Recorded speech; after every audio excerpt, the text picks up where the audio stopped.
एक सेकंड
মসজিদের ঐতিহাসিক পাগলা মসজিদ কমপ্লেক্সের আমাদের যে দান বক্স খোলা হলো।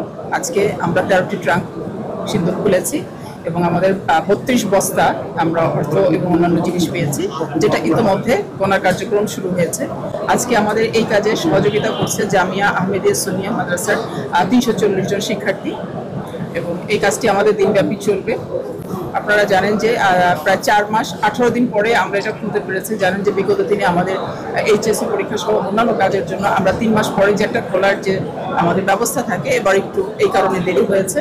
আমাদের এই যে টাকাগুলো পেয়েছি মূলত আমরা আমাদের কিশোরগঞ্জে যারা জটিল দুরারোগ্য রোগে আক্রান্ত আছেন তাদের চিকিৎসার জন্য এর একটি লভ্যাংশ ব্যয় হয়। এছাড়া আমাদের এই মসজিদটি পরিচালনার জন্য যে যারা কর্মকর্তা কর্মচারী আছেন তাদের বেতন এবং ভাতার জন্য ব্যয় হয়, আনসার সদস্যদের জন্য কিছু ব্যয় হয়। এছাড়া আমাদের যে মাদ্রাসাটি আছে সেই মাদ্রাসাটি পরিচালনার জন্য একটি অর্থ ব্যয় হয়। এবং এবছরে আমরা আজকে পর্যন্ত যে ব্যাংক স্থিতিটি আছে, যেটা আপনারা প্রতিবারই আমাদের কাছে জানতে চান, আমাদের ব্যাংক স্থিতি আছে 91 কোটি টাকার মতো।